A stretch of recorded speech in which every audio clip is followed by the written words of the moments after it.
तो चलिए फ्रेंड्स, अपने आप में एक मोस्ट इम्पोर्टेंट टॉपिक को हम लोग क्या कर लेते हैं, देख लेते हैं। देखिए क्या कर रहा है टॉपिक कि समांतर प्लेट संधारित्र की धारिता, ठीक, जब उसकी प्लेटों के बीच आंशिक रूप से परावैद्युत पदार्थ क्या हो, भरा हो। परावैद्युत पदार्थ जैसे मान लो आपको पता होगा कांच, ठीक है, की पट्टी होती है, वो उससे परावैद्युत पदार्थ क्या हो, भरा हो। ठीक, ये आपके बोर्ड के एग्जाम में बहुत बार पूछा गया है। देखिए 18, 19, 22, 23 और 24 में हर साल लगभग किसी न किसी सेट में आता ही रहता है। ठीक है, तो इसको आज हम लोग बहुत ही आसान तरीके से सिद्ध करने वाले हैं। ठीक है, तो कैसे जरा देखिए डायग्राम के बारे में। देखिए माना दो समांतर प्लेटें यक्स, पहली जो समांतर प्लेट आपको दिख रही है ना एक्स है, दूसरी जो समांतर प्लेट आपकी है वाई है। ठीक है, दो समांतर प्लेटें हैं। ठीक है, अब जो दो समांतर प्लेटें हैं इनकी बीच की जो दूरी है क्या है, दोनों प्लेटों के बीच की दूरी क्या है, डी है, स्मॉल डी है। ठीक, अब इनकी प्लेटों के बीच में एक परावैद्युत पदार्थ भरा है जिसकी मोटाई क्या है, टी है। ये आपका कोई परावैद्युत पदार्थ है। जैसे किसका बना होगा, मान लो कांच का बना है। ये कोई परावैद्युत पदार्थ है जो कहाँ रखा गया है, दोनों प्लेटों के बीच में रखा गया है, जिसकी मोटाई क्या है, परावैद्युत पदार्थ की स्मॉल टी है। ठीक है, इतनी बात समझ में आई। अब इस जो आपका परावैद्युत पदार्थ है उसका जो परावैद्युतांक है क्या है, के है। क्या है, के है। अब इसका संपर्क किससे करते हैं, प्लेटों का संपर्क जो वायु प्लेट है उसका संपर्क हम लोग किससे कर देते हैं, पृथ्वी से कर देते हैं। ठीक, इतनी बात आपको समझ में आई। ठीक, तो इतनी बात आपको लिखना पड़ेगा, जो हमने बताया वही क्या बात क्या करेंगे, इसमें लिखेंगे। क्या लिखेंगे जरा देखेंगे, लिखेंगे माना कि x व y समांतर प्लेट संधारित्र की दो प्लेटें हैं। x और y समांतर प्लेट संधारित्र की दो प्लेटें हैं जिनके बीच की दूरी स्मॉल डी है, जिनके बीच की दूरी स्मॉल डी है। प्रत्येक प्लेट का क्षेत्रफल ए है। जो है प्लेट है ना, प्लेट, प्लेट आपका कौन सा ए है, देखिए ये वाला प्लेट है, ये वाला प्लेट है। ठीक, इस प्रत्येक प्लेट का क्षेत्रफल क्या है, ए है। दोनों प्लेटों के परावैद्युतांक पदार्थ भरा है। दोनों प्लेटों के बीच, दोनों प्लेटों के बीच यहाँ पर रहेगा, प्लेटों के बीच क्या रहेगा, बीच परावैद्युतांक आप क्या है, भरा है। ठीक, जिनका परावैद्युतांक, परावैद्युत पदार्थ क्या है, भरा है। ठीक, जिनका परावैद्युतांक क्या है, के है, और इस परावैद्युत की मोटाई क्या है, स्मॉल टी है। इतनी बात आपको पता चली ना। अब हम लोग क्या करेंगे, विद्युत क्षेत्र की तीव्रता ज्ञात करेंगे। तो विद्युत क्षेत्र की तीव्रता पहले हवा में ज्ञात करेंगे। तो हवा में कैसे ज्ञात करेंगे, ये जब प्लेट देखिए इधर हवा में है, ये आपका हवा, ये हवा, तो हवा में विद्युत क्षेत्र की तीव्रता ज्ञात करेंगे। ठीक, तो हवा में दूरी क्या होगी प्लेटों के बीच में, हवा में प्लेटों के बीच की दूरी क्या होगी, यदि टी को घटा देंगे इसमें से, डी में से, तो हवा में दूरी निकल जाएगी कि नहीं, बोलिए। अगर हमको ये दूरी ज्ञात करना और ये दूरी, तो ये दूरी निकाल देंगे तो हमको ये हवा में ये दूरी और ये दूरी मिल जाएगी कि नहीं। तो ये टी क्या करेंगे, इस डी में से क्या करेंगे, घटा देंगे, तो हवा में हमारी क्या निकल जाएगी, विद्युत क्षेत्र की तीव्रता।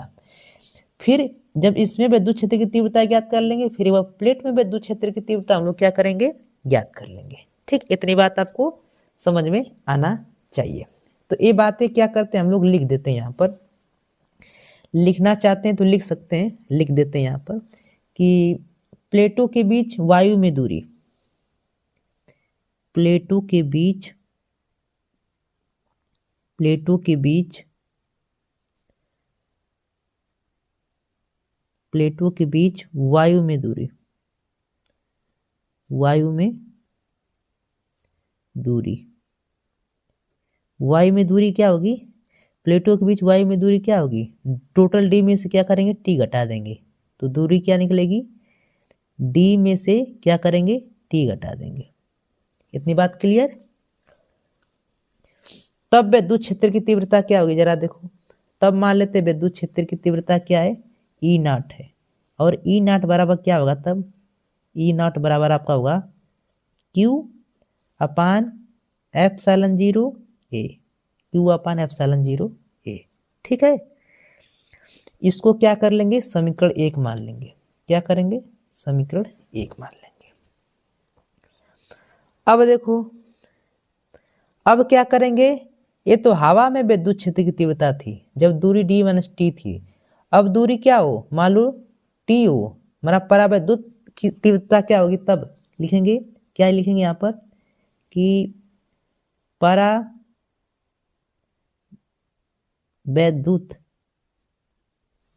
परावैद्युत पट्टी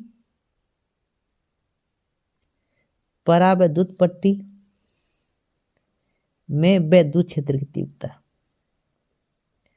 परावैद्युत पट्टी में विद्युत क्षेत्र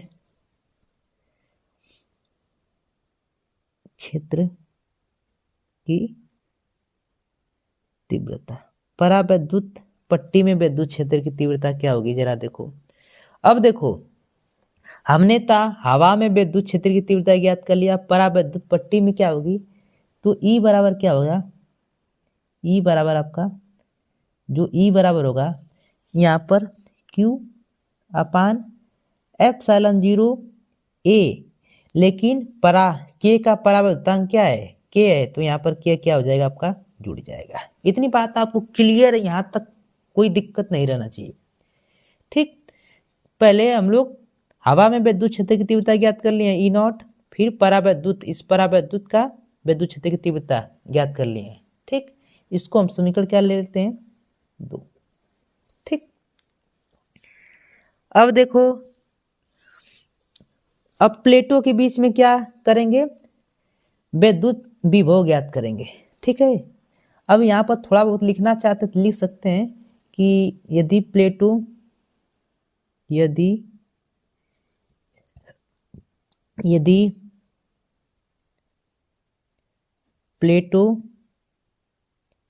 के बीच विद्युत क्षेत्र E नॉट, तब दूरी कितनी है, तब दूरी d माइनस टी है, और जब E है तब T, तब विभवांतर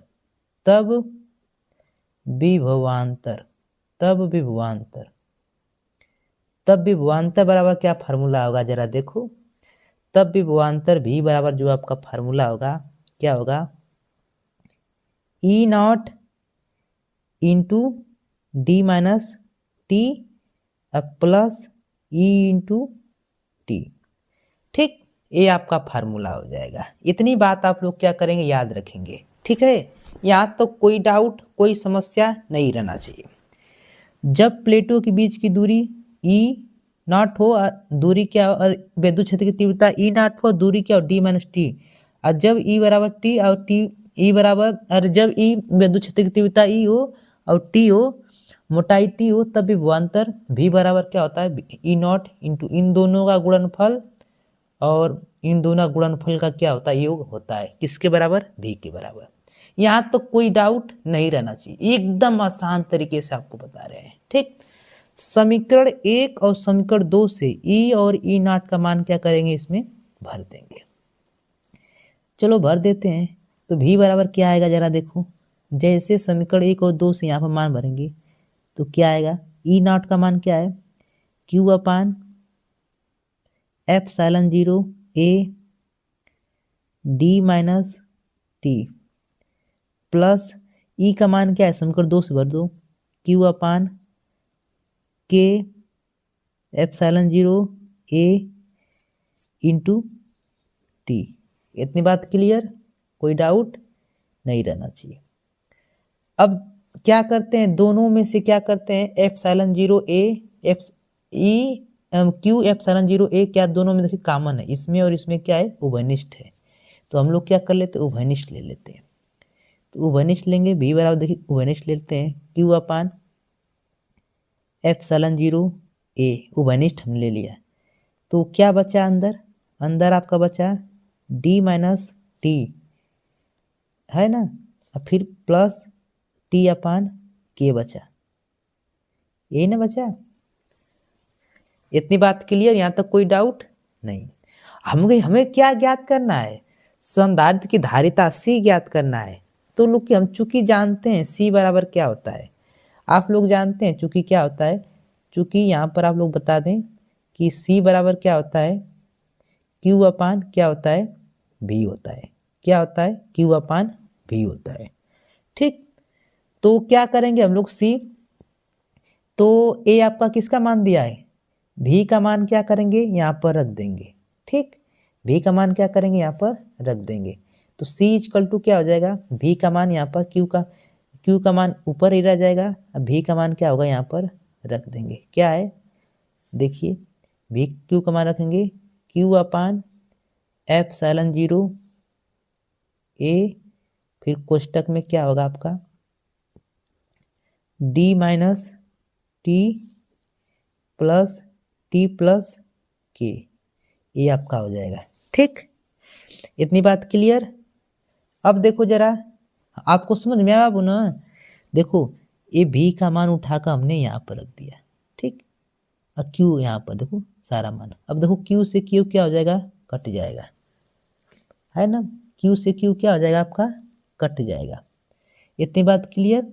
अब Q अपान A कहाँ चला जाएगा, ऊपर। Q अपान A कहाँ चला जाएगा, ऊपर। ठीक, तो C बराबर जो आपका आ जाएगा, C बराबर जो आपका आ जाएगा एप्सिलॉन 0 A अपान क्या होगा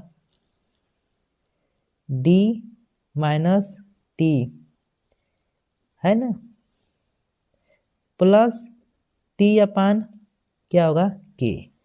ठीक, क्या होगा T अपान K। मात्रक किसका क्या होता है, तो मात्रक लिखेंगे फायरड। धारिता का मात्रक क्या होता है, फायरड। इतनी बात आपको क्या रहना चाहिए, याद रहना चाहिए। धारिता का मात्रक क्या होता है, फायरड। तो ये आपका क्या हो जाता है, सिद्ध हो जाता है। ठीक, तो इतनी बात आपको पता रहना चाहिए, कोई डाउट कोई समस्या नहीं रहना चाहिए। तो जरा एक बार और देख लीजिए इसे अच्छे से कि कैसे लिखना है इसको, इस टॉपिक को अच्छे से आपको पता रहना चाहिए। कि माना कि x और y समांतर प्लेट संधारित्र की दो प्लेटें हैं। ठीक, x और y समांतर प्लेट संधारित्र की दो प्लेटें हैं जिनके बीच की दूरी क्या है, स्मॉल d है। प्रत्येक प्लेट का क्षेत्रफल क्या है, a है। लिखाने गया लिख सकते हैं यहाँ पर a, यहाँ पर a। दोनों प्लेटों के बीच परावैद्युत पदार्थ ये आपका भरा है। ठीक, t मोटाई का, जिसका परावृत्तांक k है। तो हम लोग हवा में विद्युत क्षेत्र की तीव्रता ज्ञात करेंगे, तो हवा में दूरी क्या निकलेगी, d माइनस टी। ए दूरी d में से घटा देंगे, जिसको विद्युत ये समीकरण 1 हो जाएगा। फिर परावैद्युत का निकालेंगे, विद्युत क्षेत्र की तीव्रता समीकरण 2। अब क्या करेंगे, दो इसके बाद ये समीकरण बन जाएगा। समीकरण में क्या करेंगे, मान रखेंगे, सीधे आपका क्या हो जाएगा, सिद्ध हो जाएगा। जो आपकी बोर्ड की एग्जाम में बहुत बार पूछा गया, जिसकी कोई तुलना नहीं की जा सकती है। ठीक है बाबू, तो इस टॉपिक को अच्छे से देख लीजिएगा। उम्मीद करता हूँ कि बहुत ही अच्छे से समझ में आया होगा। ठीक है, तो चलिए हम लोग अगला टॉपिक को भी देखने वाले हैं, जो आपकी बोर्ड की एग्जाम की दृष्टि से वो भी आपका महत्वपूर्ण टॉपिक है। तो चलिए फ्रेंड्स, अपने आप में एक और मोस्ट इम्पोर्टेंट टॉपिक को हम लोग देख लेते हैं। क्या है जरा देखिए कि प्रिज्म के पदार्थ का अपवर्तनांक का व्यंजक। ये देखिए आपके बोर्ड के एग्जाम में इतनी बार पूछा गया है। इस पर न्यूमेरिकल भी पूछा जाता है, साथ में इसका डेरिवेशन भी आपसे पूछा जाता है, साथ में परिभाषा भी पूछी जाती है, सूत्र भी पूछा जाता है 1 नंबरों में। ठीक है, तो इसके डेरिवेशन को आज हम बहुत ही आसान तरीके से समझने वाले हैं। ठीक, तो देखिए ए बी और सी प्रिज्म का एक मुख्य परिच्छेद है। ठीक है, जिस पर कोई किरण पी क्यू क्या हो रही है, कोई किरण आपतित हो रही है पी, और पृष्ठ ए बी क्यू बिंदु पर क्या होती है, आपतित होती है। पृष्ठ ए बी के किसी क्यू बिंदु पर क्या होती है, आपतित होती है। ठीक, अब क्या होता है, अब आपको पता है इधर हवा है, ये प्रिज्म किसका बना होता है, कांच का। ठीक, तो जब हवा में से कांच में जाएगी तो आपको पता है ना, जब प्रकाश किरण विरल से सघन में जाती है तो अभिलंब की तरफ झुक जाती है। तो यहाँ पर क्या करेंगे, एक अभिलंब खींच देंगे।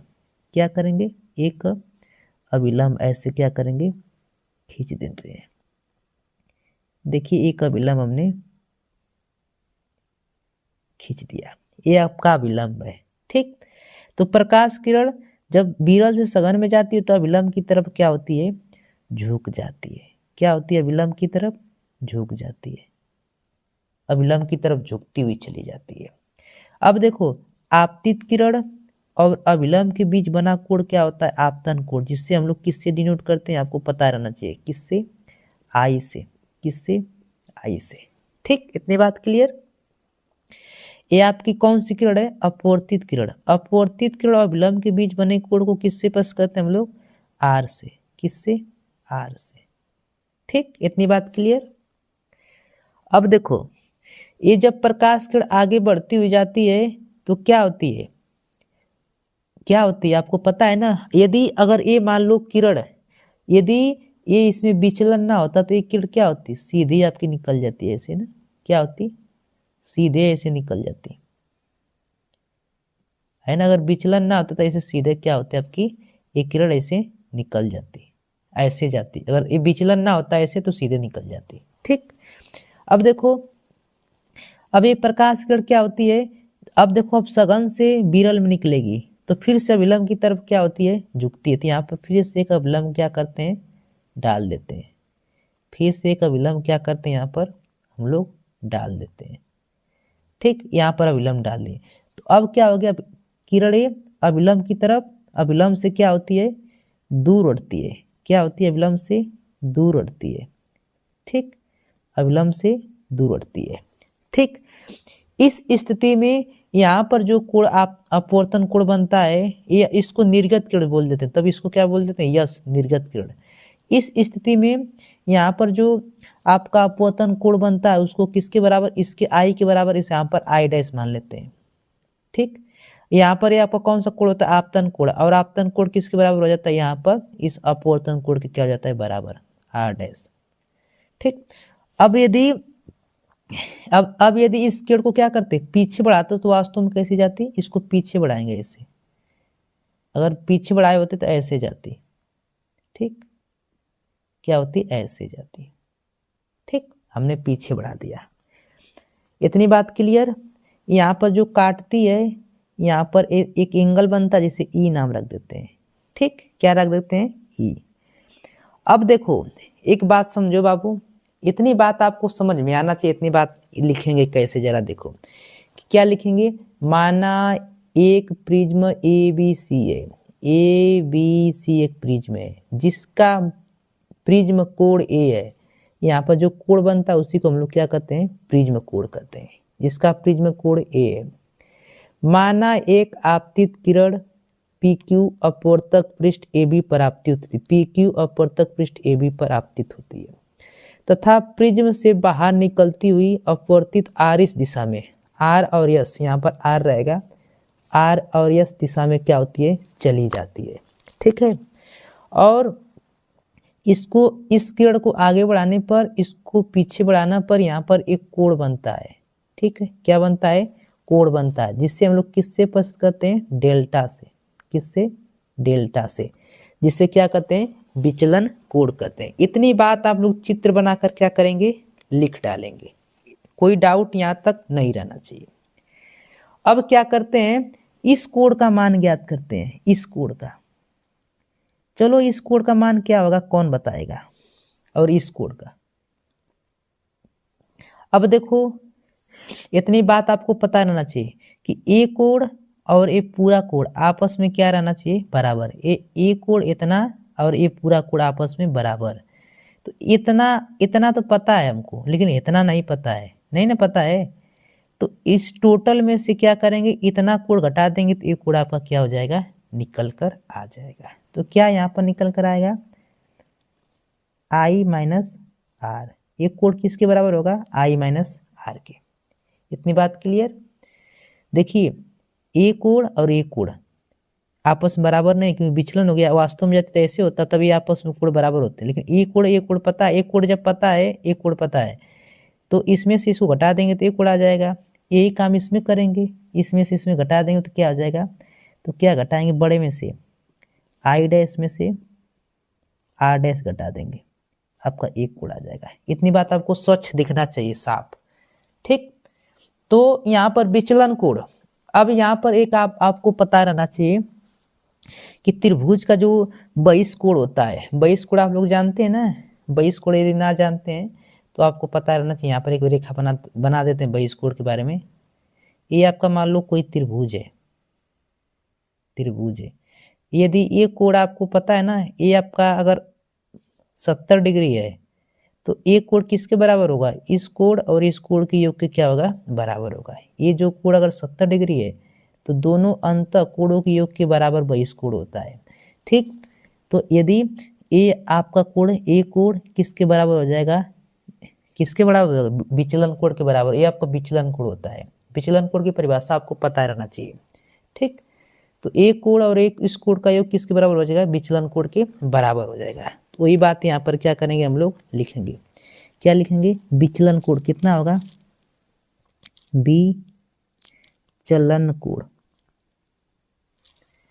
विचलन कोण क्या होगा जरा देखो, तो विचलन कोण क्या होगा, डेल्टा बराबर, तो डेल्टा बराबर क्या होगा, एक कोण और एक कोण का योग होगा ना, क्या होगा, I minus R plus I dash minus R dash. इतनी बात क्लियर है ना। अब देखो, जब इसको हल करोगे ना, इसको आई को आई के फॉर्म में लाओ, आर को आर को, तो इसमें से माइनस कामन, इस आर को इसमें माइनस कामन यहाँ पर कर लेना, माइनस माइनस, और आर को आर, आई धन आई डैश हो जाएगा ना। तो इसको एक सही तरीके से लिखते हैं तो क्या होगा, आई प्लस आई डैश, फिर माइनस क्या होगा, आर प्लस आर डैश। इसको क्या मान लेंगे आप लोग, समीकरण 1 मान लीजिएगा। क्या मान लीजिएगा, समीकरण 1। इतनी बात क्लियर, कोई डाउट नहीं रहना चाहिए यहाँ तक। आप लोग बहिष्कोण बता ही दिए, इन दोनों का कोण के योग के बराबर होता है। देखिए इन दोनों का कोण डेल्टा किसके बराबर हो जाएगा। अब एक चक्रीय चतुर्भुज देखिए, लिखेंगे यहाँ पर कि चक्रीय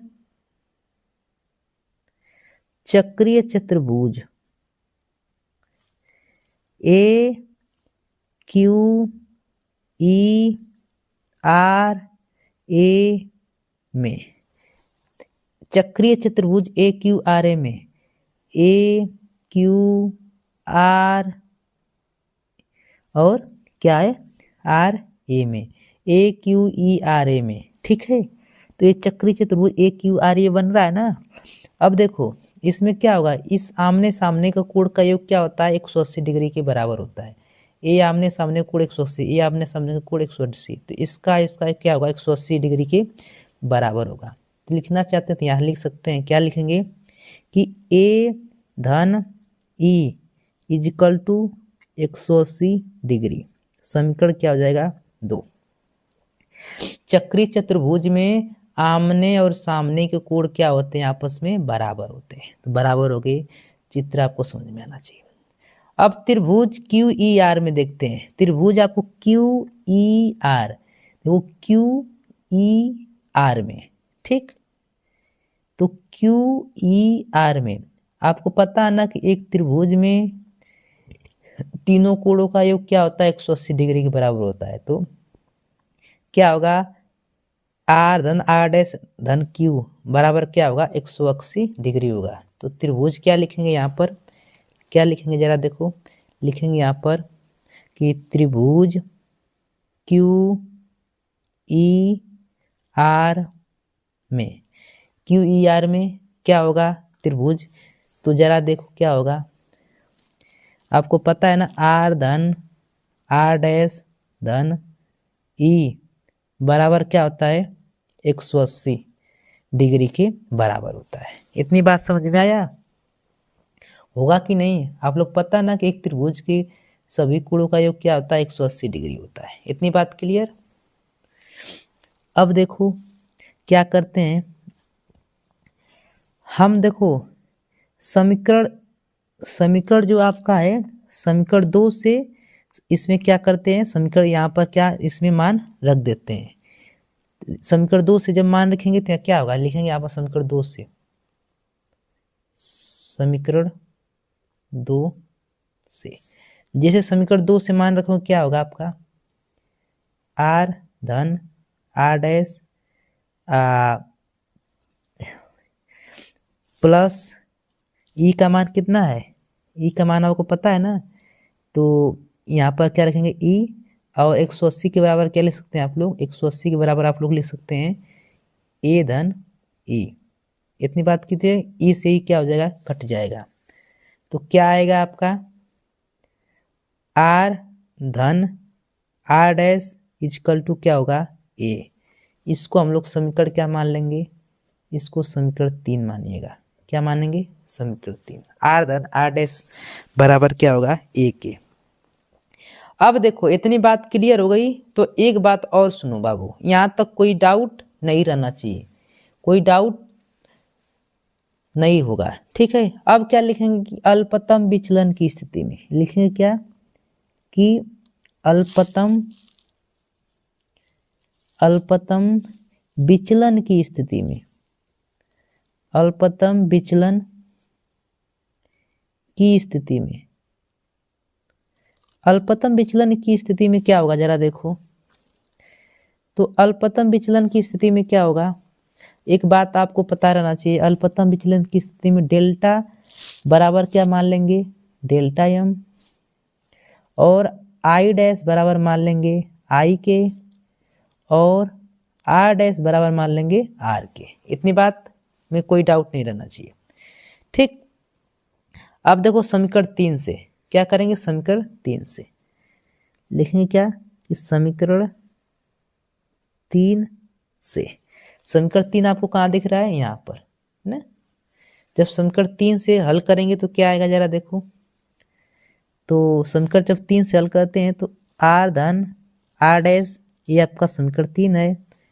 अब देखो आर डैश बराबर क्या लिख सकते हैं, आर लिख सकते हैं ना, तो क्या होगा आर धन आर बराबर ए, तो 2r बराबर क्या हो जाएगा ए, तो आर बराबर क्या आ जाएगा, आर बराबर आपका आ जाएगा ए बाई 2, क्या आ जाएगा आर बराबर ए बाई 2,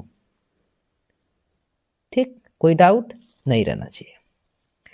अब देखो एक और बात सुन लो, समीकरण 1 से क्या लिखेंगे, समीकरण 1 से, यहाँ पर समीकरण 1 से, चलो देख लेते समीकरण 1 का आपका है, देखिए समीकरण 1 आपका ये है, इसी को यहाँ पर क्या करते हैं लिखते हैं, चलो समीकरण 1 से लिखते हैं, समीकरण 1 को लिखते हैं, तो समीकरण 1 क्या है, डेल्टा बराबर क्या है आपका आई धन I dash minus R plus R dash. इतनी बात क्लियर, तो अब आपको पता है कि डेल्टा बराबर क्या लिख सकते हैं, डेल्टा एम लिख सकते हैं, तो डेल्टा बराबर क्या लिख सकते हैं, डेल्टा एम, और आई डैश बराबर क्या लिख सकते हैं, आई लिख सकते हैं, तो आई धन आई माइनस, और आर डैश बराबर क्या लिख सकते हैं आप लोग, आर लिख सकते हैं, तो प्लस क्या हो जाएगा आर हो जाएगा। जब इसको हल करेंगे तो क्या हो जाएगा बताइए जरा, इसको आप लोग हल करेंगे तो क्या होगा,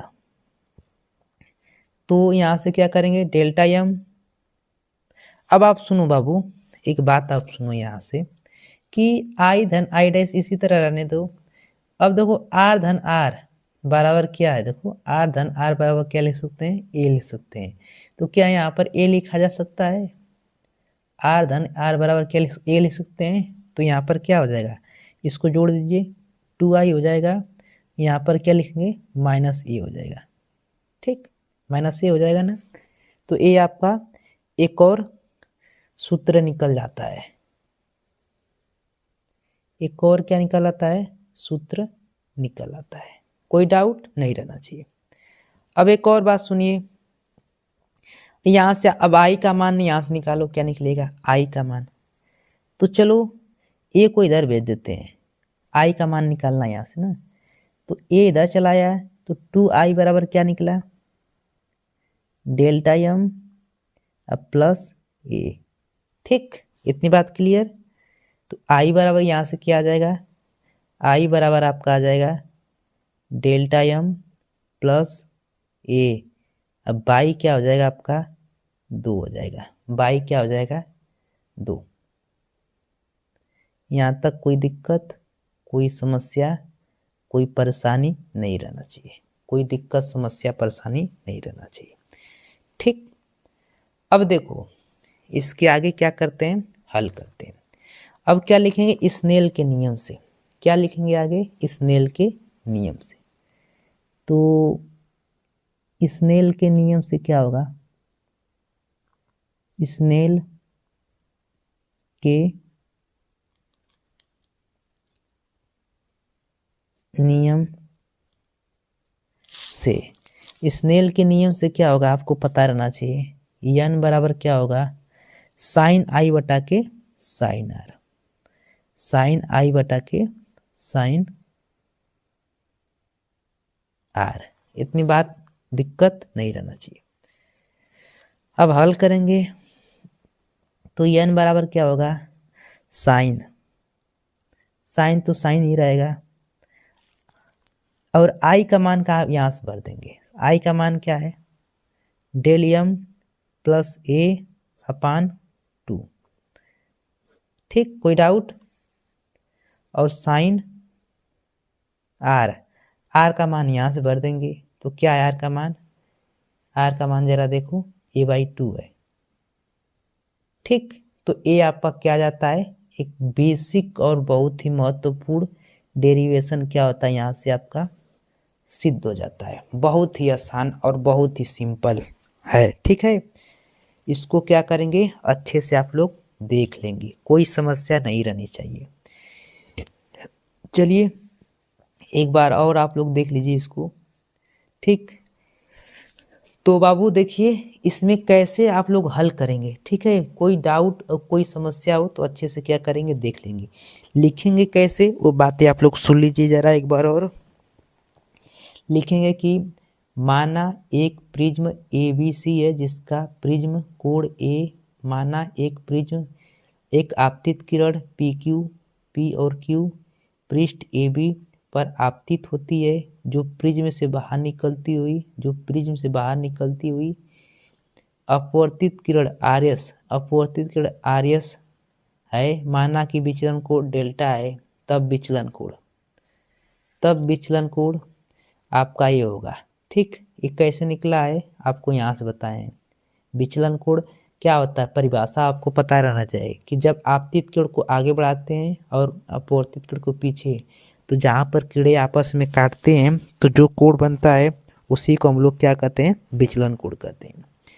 तो ये इसका इस कोण और इस कोण का योग इसके बराबर होता है, इसको हल करेंगे तो ये आएगा। फिर क्या करेंगे एक चक्रीय चतुर्भुज AQERA में क्या करेंगे इन दोनों का कोण के योग की 180 के बराबर हो जाता है। फिर क्या करते हैं यहाँ पर जो आपका त्रिभुज दिख रहा है इस त्रिभुज के मान से यहाँ से मान निकालते हैं।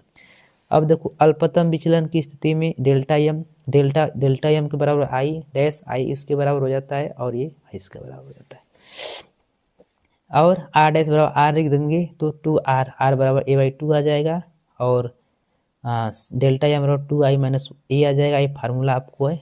ठीक, फिर स्नेल के नियम से ये आपका साइन आई बटा के साइन आर होता है, यहाँ से आई का मान रख देंगे और यहाँ से आर का मान। ठीक, बहुत ही सिंपल वे में मैंने आपको सिद्ध कराया। ठीक है बाबू, तो अच्छे से क्या करेंगे इसको देख लेंगे, बहुत ही आसान और बहुत ही सिंपल था। ठीक, तो चलिए फ्रेंड्स हम लोग आज एक मोस्ट इम्पोर्टेंट टॉपिक को क्या कर लेते हैं देख लेते हैं। तो देखिए क्या है कि गॉस के नियम से कूलाम के नियम का निगमन, ये आपके बोर्ड के एग्जाम में 18, 19, 20, 21, 22, 23, 24 बोले तो हर साल पूछा गया, किसी ना किसी सेट में हर साल पूछा गया है।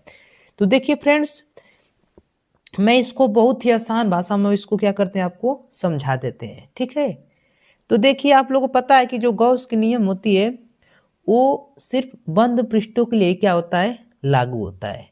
तो हम एक बंद पृष्ठ की क्या करेंगे, कल्पना करेंगे, वहां पर क्या करेंगे, गॉस के नियम का उपयोग कर लेंगे। ठीक, तो यहाँ पर हम लोग क्या करते हैं, मान लेते हैं कोई बिंदु आवेश है। ठीक है, यहाँ पर आपका क्या है, कोई बिंदु आवेश है ओ पर कौन सा आवेश है, Q प्लस Q आवेश है। ठीक, अब इस आवेश से कुछ दूरी पर, इस आवेश से कुछ दूरी पर एक बिंदु क्या ले लेते हैं, यहाँ पर मान लेते हैं एक बिंदु क्या आपका P है। ठीक, इस मान लेते हैं एक बिंदु O है जहाँ पर Q प्लस Q कूलाम का आवेश है। इस आवेश से r दूरी पर एक बिंदु P है। ठीक है, जहाँ पर Q नॉट आवेश रखा गया है। कैसा आवेश, Q नॉट आवेश रखा गया है। अब आपको पता है कि गॉस की जो प्रमेय होती है सिर्फ बंद पृष्ठों के लिए ही क्या होती है, लागू होती है। तो यहाँ पर एक क्या करेंगे, गोले की कल्पना कर लेंगे। r त्रिज्या की एक क्या करेंगे, यहाँ पर हम लोग गोले की कल्पना कर लेंगे। r त्रिज्या के गोले की क्या करेंगे, कल्पना कर लेंगे, क्योंकि गॉस की प्रमेय जो होती है बंद पृष्ठों के लिए क्या होती है, लागू होती है। ठीक, अब देखो यहाँ पर प्लस Q कूलाम का आवेश, यहाँ पर Q नॉट आवेश, इसमें कौन सा बल लगेगा, प्रतिकर्षण बल लगेगा। ठीक, अब यहाँ से जो इसका मान लेते हैं, जो यहाँ पर क्या नाम है कि यहाँ पर एक छोटा सा अवयव ले लेते हैं, छोटा सा क्षेत्रफल अवयव। ठीक, जिसका क्षेत्रफल क्या है, A है, जिसकी दिशा किधर है आपको, बाहर की ओर है। ठीक है, जिसकी दिशा क्या है, A है, जिसकी दिशा बाहर की ओर है। और यहाँ पर प्लस Q नॉट आवेश के कारण यहाँ पर विद्युत क्षेत्र की तीव्रता की दिशा किधर होगी, क्योंकि प्लस से क्या होती है, बाहर की ओर होती है, माइनस से क्या होती है, उसकी ओर होती है। तो यहाँ पर विद्युत क्षेत्र की तीव्रता क्या, प्लस से क्या होती है, बाहर की ओर होती है। इतनी बात क्लियर रहना चाहिए। ठीक, तो क्या लिखेंगे, कैसे लिखेंगे, वो बातें जरा देखते हैं, विस्तार पूर्वक लिखते हैं, क्योंकि एग्जाम में विस्तार पूर्वक आपको लिखना पड़ता है। तो क्या लिखेंगे कि माना, ऐसे लिखेंगे, माना एक बिंदु आवेश, माना एक बिंदु आवेश, माना एक बिंदु आवेश O है, जिस पर क्या है, जिस पर प्लस Q कूलाम आवेश स्थित है, आवेश स्थित है। ठीक, आवेश से r दूरी पर लिखेंगे कि आवेश से प्लस Q आवेश से, प्लस Q आवेश यहाँ लिख देते हैं, प्लस Q आवेश से r दूरी पर बिंदु P है, बिंदु P है, जिस पर Q नॉट आवेश स्थित है, जिस पर Q नॉट आवेश स्थित है। अब क्या करेंगे, इतनी बात आप लोग लिख लेंगे अच्छे से, क्योंकि लिखना पड़ता है। ठीक, अब आपको पता है ना, अब हम लोग क्या करेंगे ना कि ये जो आपका, अब हम क्या करेंगे यहाँ से बाबू कि यहाँ जो आपका संपूर्ण गॉसियन पृष्ठ माने हैं उससे गुजरने वाला विद्युत फ्लक्स निकालेंगे, संपूर्ण गॉसियन पृष्ठ से गुजरने वाला विद्युत फ्लक्स निकालेंगे। तो यहाँ पर लिखेंगे कि संपूर्ण मतलब पूरा गोले से, संपूर्ण गॉसियन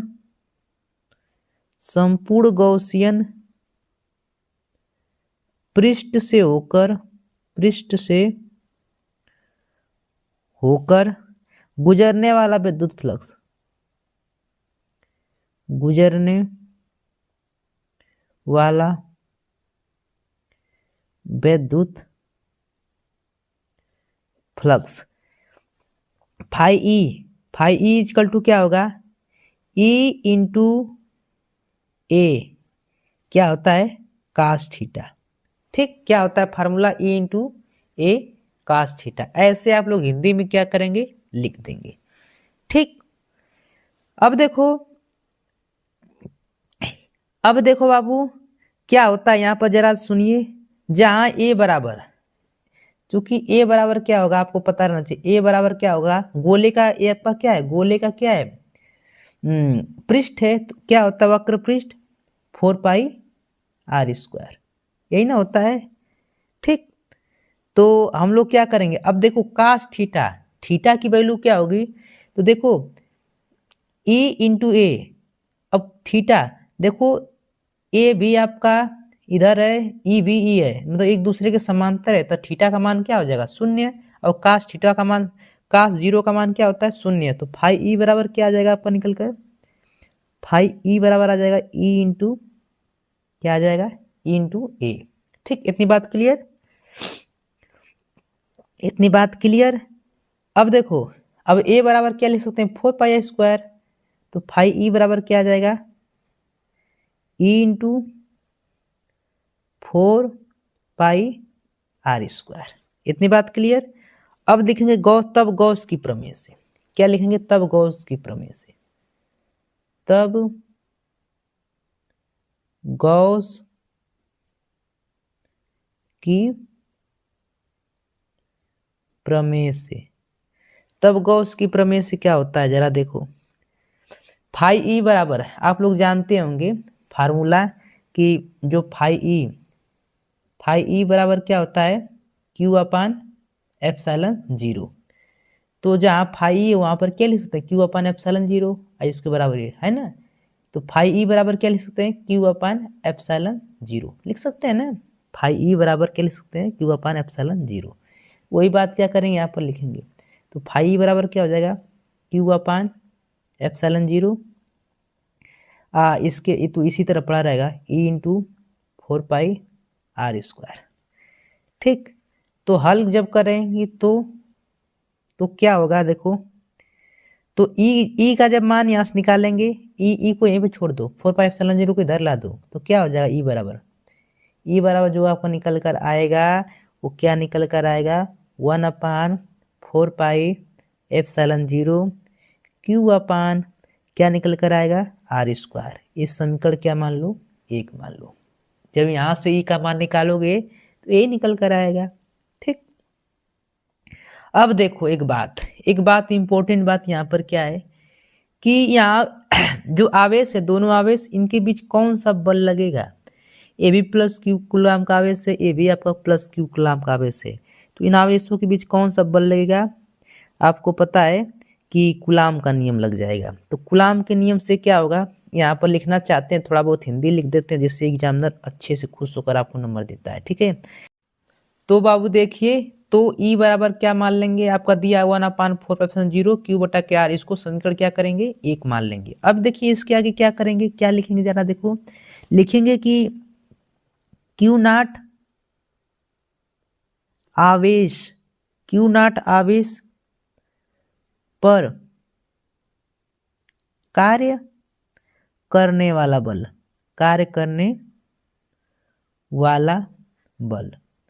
तो कार्य करने वाला बल क्या होगा, जो आपको दिख रहा था चित्र में, देखिए Q0 आवेश पर लगने वाला, कार्य करने वाला बल क्या होगा, तो बल क्या होगा आपको पता रहना चाहिए। यह बराबर क्या हो जाएगा आपका, E इंटू Q0। ठीक, E इंटू Q0। अब क्या करेंगे, E का मान रख देंगे, समीकरण 1 से क्या करेंगे, E का मान रख देंगे। तो लिखेंगे कि E का मान रखने पर, E का मान रखने पर, ई का मान जब रखेंगे तो क्या हो जाएगा जरा देखो, यह बराबर, आप जैसे ई का मान रखेंगे यहाँ पर, ई का मान यहाँ से उठाकर यहाँ पर रखेंगे तो क्या आ जाएगा, यह बराबर आपका आ जाएगा 1/4 पाई ε0 Q इंटू Q0 अपान क्या हो जाएगा, r²।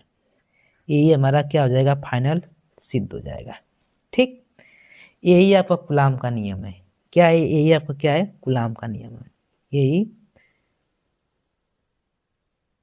कूलाम का नियम है। यही आपका क्या है, कूलाम का नियम है। ठीक है, तो बहुत ही आसान तरीके से मैंने बताया फ्रेंड्स, बहुत ही इजी, बहुत हलवा। ठीक है, इसको एक बार आप अच्छे से और देख लीजिए, आपको 100% पूरी तरह से समझ में आ जाएगा, कोई डाउट आपके पास नहीं रह जाएगा। ठीक है, तो चलिए अगला क्वेश्चन हम लोग क्या करेंगे, जस्ट देखने वाले हैं। तो चलिए फ्रेंड्स, एक और अपने आप में मोस्ट इम्पोर्टेंट क्वेश्चन को क्या कर लेते हैं, देख लेते हैं। देखिए क्या है आपका कि विद्युत क्षेत्र तथा विद्युत क्षेत्र की तीव्रता की परिभाषा लिखिए। देखिए कभी कभी ए बोर्ड में आपके 2 नंबरों में 3 नंबरों में पूछा जाता है, ठीक है, और साथ में इसमें एक न्यूमेरिकल जोड़ दिया जाता है। देखिए आपका बोर्ड की एग्जाम की दृष्टि से बहुत ही महत्वपूर्ण क्वेश्चन है। ठीक, तो विद्युत क्षेत्र की तीव्रता की परिभाषा हम लोग क्या करते हैं, देखते हैं।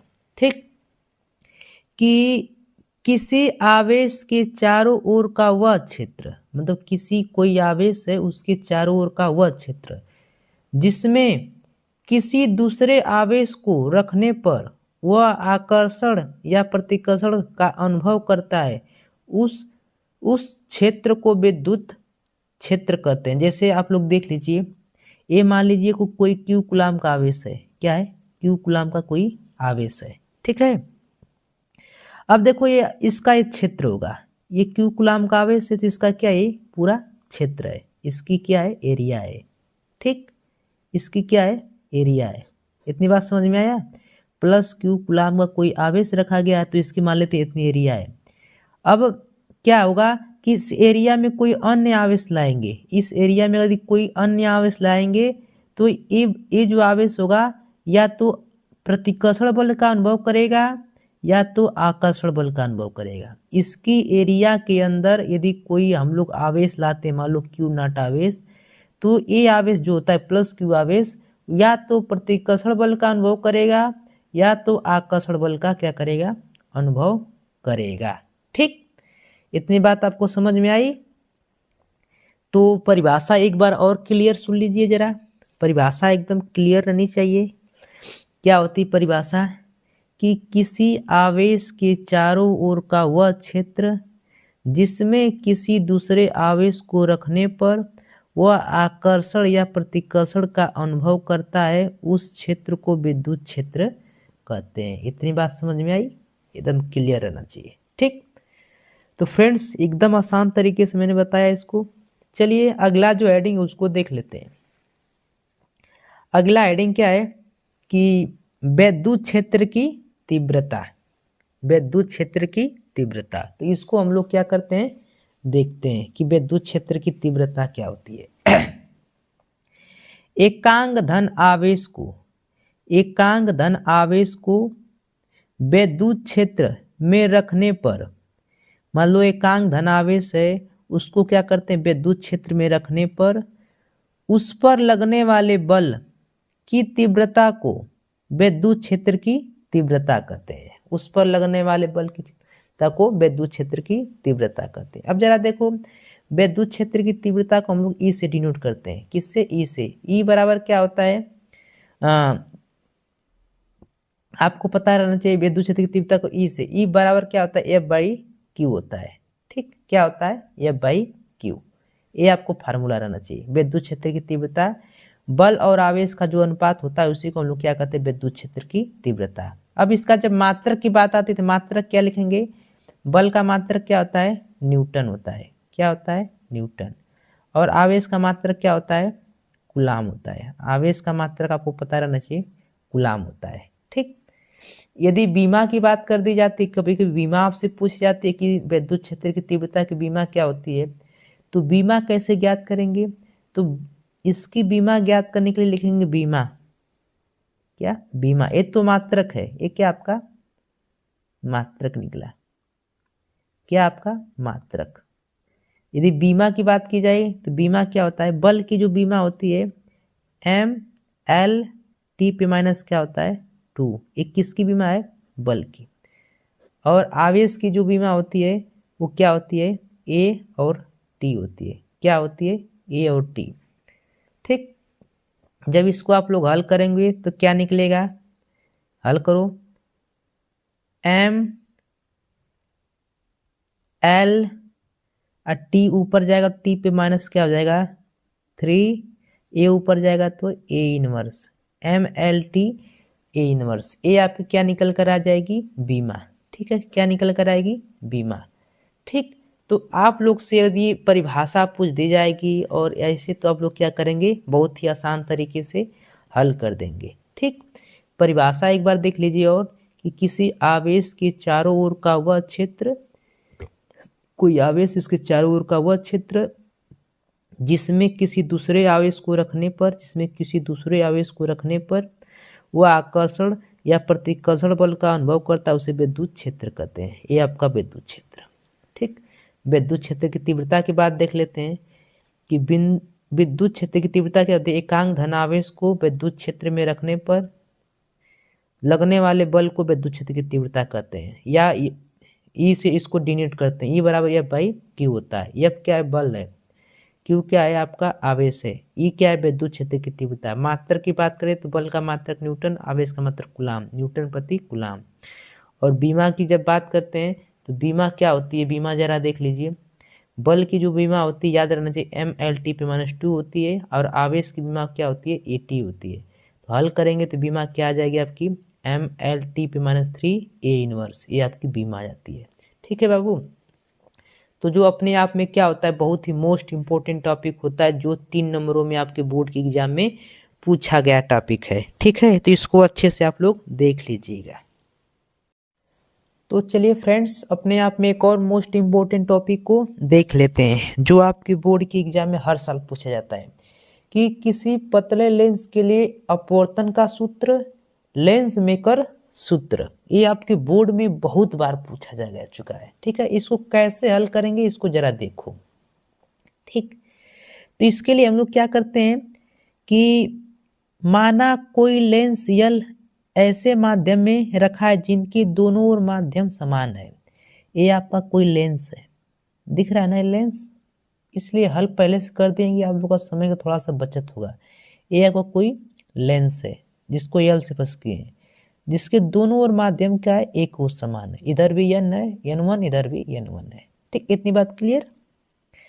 अब क्या करते हैं, ये लेंस का जो प्रथम पृष्ठ है, इससे कुछ दूरी पर एक बिंदु क्या ले लेते हैं, ये आपका प्रथम पृष्ठ बिंदु P1 मान ली, इसको P2। ठीक, लेंस की मोटाई मान लेते हैं T है, लेंस का जो अपवर्तनांक है वो मान लेते हैं क्या है, n2 है। इतनी बात क्लियर। बाहर लेंस के दोनों ओर माध्यम n1 है और लेंस का अपवर्तनांक n2 है, इसका P1 P2। अब इसके लेंस के प्रथम पृष्ठ से कुछ दूरी पर एक बिंदु है O, जहाँ पर कोई वस्तु रखी गई है O नाम की। तो प्रथम पृष्ठ से इस वस्तु की दूरी क्या है, U है, ये आपका प्रथम पृष्ठ है, दिखना चाहिए, ये आपका क्या है, प्रथम पृष्ठ है। इससे इसकी दूरी क्या है, U है। तो इस जब ये प्रकाश किरण ऐसे जाती है तो इसका प्रतिबिंब कहाँ बनता है, I डैश बनता है। कहाँ पर बनता है, I डैश पर। कहाँ बनता है, I डैश। ठीक, इतनी बात क्लियर। इस O का प्रतिबिंब I डैश बनता है। तो प्रतिबिंब की दूरी क्या मान लेते हैं, यहाँ से यहाँ तक क्या मान लेते हैं, V डैश। ठीक, क्या मान लेते हैं प्रतिबिंब की दूरी, V डैश। इतनी बात क्लियर। प्रथम पृष्ठ वस्तु की दूरी U, प्रथम पृष्ठ से प्रतिबिंब की दूरी V डैश मान लेते हैं। इतनी बात क्लियर। ये बात यहाँ पर लिखेंगे, क्या लिखेंगे, माना कोई लेंस यल ऐसे माध्यम में रखा है जिनके दोनों ओर माध्यम समान n1 है तथा लेंस का अपवर्तनांक n2 है। लेंस के दोनों पृष्ठों की वक्रता त्रिज्या बोलो तो इधर की वक्रता त्रिज्या r1 है, इधर की वक्रता त्रिज्या r2 है, और लेंस की मोटाई क्या है आपकी, t है। इतनी बात क्लियर। लेंस की मोटाई आपकी क्या है, t है। इतनी बात एकदम साफ साफ दिख जाना चाहिए। अब देखो, प्रथम पृष्ठ के लिए तो प्रथम पृष्ठ के लिए क्या होगा, आपको पता रहना चाहिए। तो प्रथम पृष्ठ के लिए फार्मूला ये होता है, फार्मूला क्या होता है, n2 v माइनस n1 अपान u बराबर n2 माइनस n1 बटा के r। ठीक, इसमें मान भर देंगे तो n2 की जगह n2 रहेगा, v का मान क्या है, v डैश। देखिए v का मान क्या है, v डैश, और क्या होगा, u की जगह क्या रहेगा, u ही रहेगा। अब फिर इसको समीकरण क्या मान लेंगे, समीकरण 1 मान लेंगे। कोई डाउट नहीं रहना चाहिए। अब देखो, अब दूसरा का पृष्ठ आपका ये दूसरा दिख रहा है ना, P2 स्केल निकालेंगे। तो दूसरे पृष्ठ के लिए है जो आई डैश होता है ना, आई डैश, ये दूसरे पृष्ठ जो आई होता है इसके लिए ये आभासी वस्तु का कार्य करने लगता है। आई डैश क्या होता है इसके लिए, वस्तु का कार्य करने लगता है। तो वस्तु के कार्य करने लगता है तो इस आई डैश का प्रतिबिंब कहाँ बन जाता है, आई पर, ऐसे किरण जाती है और इसका प्रतिबिंब कहाँ बन जाता है, आई पर। तो आई डैश जो होता है वो दूसरे पृष्ठ के लिए आपका वस्तु का कार्य करता है, इस वस्तु का प्रतिबिंब कहाँ बनता है, आई पर। ठीक, तो इस पृष्ठ से इस वस्तु की दूरी को क्या मान लेते हैं, प्रतिबिंब की दूरी को हम लोग भी मान लेते हैं। प्रतिबिंब की दूरी क्या मान लेते हैं, भी। प्रतिबिंब की दूरी आपकी क्या है, भी है। कोई डाउट, प्रतिबिंब की दूरी आपकी भी निकल गई।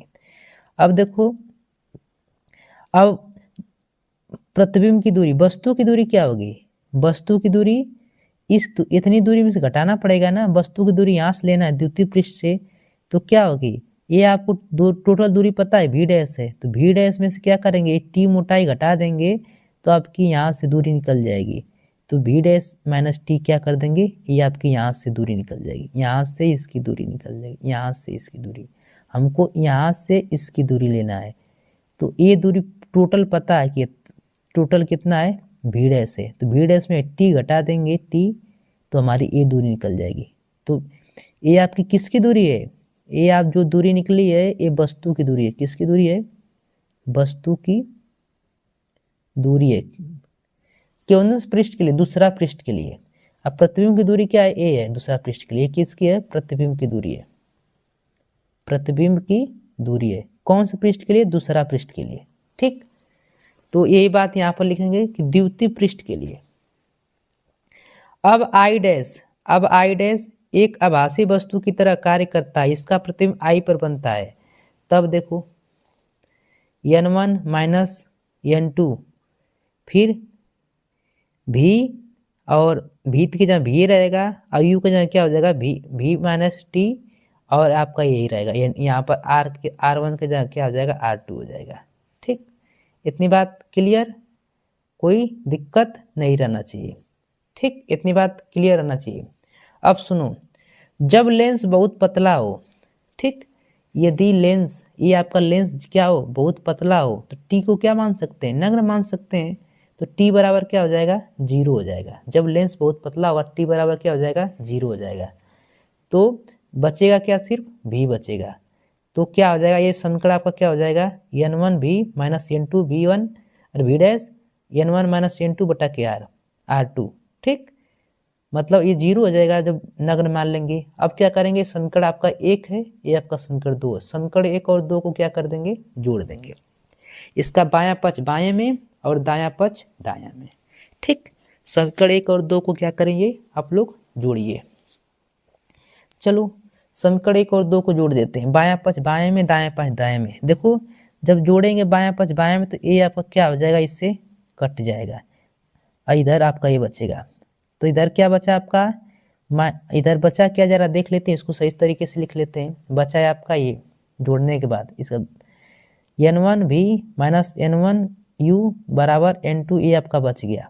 ठीक, बायां पक्ष बायां में, समीकरण 1 और 2 का बायां पक्ष बायां में जोड़े हैं, जिससे ये 2 कट गया है, बचा क्या है आपका ये। इतनी बात क्लियर।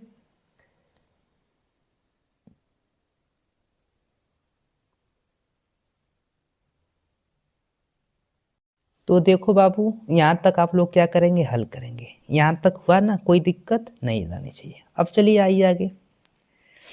अब देखो दोनों में से n1 कॉमन है, हमने ऊपर से n1 कॉमन कर लिया। जब कॉमन कर लिए तो क्या बचा, 1/v माइनस 1/u। इधर क्या बचा आपका, हमने इसमें से क्या कर लिया, ये आपका सेम ऐसे ही रखा, इसमें से क्या किया, इसको बदल दिया, n2 को आगे कर दिया, n1 को, तो माइनस से हमने माइनस गुणा, फिर माइनस को गुणा करोगे तो फिर ये माइनस हो जाएगा, ये प्लस हो जाएगा। देखो फिर वही मिल जाएगा आपको, कोई डाउट नहीं रहना चाहिए। चलो अब क्या करेंगे, दोनों पे से कॉमन कर लेंगे, n2 माइनस n1 ऊपर से क्या कर लेंगे, कॉमन कर लेंगे। ऊपर से n2 माइनस n1 क्या करेंगे, कॉमन कर लेंगे। कॉमन करेंगे तो 1/r1 माइनस 1/r2 हो जाएगा। ठीक, अब देखो, अब आपको एक बात और पता है कि क्या होता है कि 1/f बराबर क्या होता है, 1/v प्लस 1/f यू, अरे माइनस होता है यहाँ पर, लेंस में क्या होता है माइनस यू, ये आपको फार्मूला पता होगा। तो इसके बराबर आप लोग क्या लिख सकते हैं, इसके बराबर 1/f लिख सकते हैं। क्या लिख सकते हैं 1/f। तो इसके बराबर हमने क्या लिख दिया, इस 1/v माइनस 1/u बराबर 1/f लिख सकते हैं। ठीक, कोई डाउट।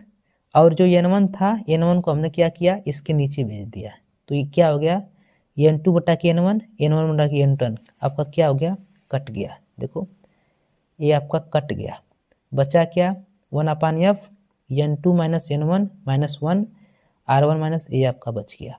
ठीक, अब इसी को यदि क्या हो n2 बटा के n1 बराबर n हो, यदि n2 बटा के n1 बराबर n हो, n2 बटा के n1 बराबर n हो, तो इसके बराबर क्या लिख सकते हैं, n लिख सकते हैं। क्या लिख सकते हैं, n। तो ये आपका क्या हो जाएगा, लेंस मेकर सूत्र हो जाएगा। कोई डाउट नहीं रहना चाहिए, ये आपका लेंस मेकर सूत्र होता है। इसको एक बार और अच्छे से देख लीजिए बाबू, बहुत इंपॉर्टेंट है, हर साल पूछा गया है। ठीक, लेंस मेकर, किसी पतले लेंस के लिए अपवर्तन का सूत्र लेंस मेकर सूत्र मोस्ट इंपॉर्टेंट है। ठीक, कोई इसमें समस्या, कोई परेशानी आपके पास नहीं रहनी चाहिए। ठीक है, तो इसको क्या करेंगे बाबू, अच्छे से आप लोग देख लेंगे। ठीक, तो फ्रेंड्स उम्मीद करता हूँ कि ये वीडियो आपके लिए बहुत ही हेल्पफुल रही होगी। और आप लोग चैनल पर नए हो तो चैनल को लाइक एंड सब्सक्राइब कीजिए। ठीक है, और अपने प्यारे दोस्तों को शेयर कीजिए फ्रेंड्स। ठीक है, और वीडियो यदि कोई किसी वीडियो में आपको थोड़ा बहुत डाउट रहता है तो उस पर आप लोग एक प्यारा सा कमेंट कीजिए, मैं उस डाउट को अगले वीडियो में क्लियर करने की पूरी कोशिश करूँगा। ठीक है, और अपने प्यारे मित्रों को शेयर कीजिए फ्रेंड्स। ठीक, और चैनल पर नए हो तो चैनल को अवश्य सब्सक्राइब कीजिए। ठीक, क्योंकि एक सब्सक्राइबर से आपका तो कुछ नहीं होने वाला है, मतलब आप कर देंगे तो आपसे कुछ होने वाला नहीं, मोबाइल से कर देंगे, लेकिन आप मेरे लिए एक परिवार का एक मेरे सदस्य बन जाएंगे। ठीक है, जो मेरे लिए बहुत बड़ी खुशी होती है। ठीक है फ्रेंड्स, तो love you, take care friends.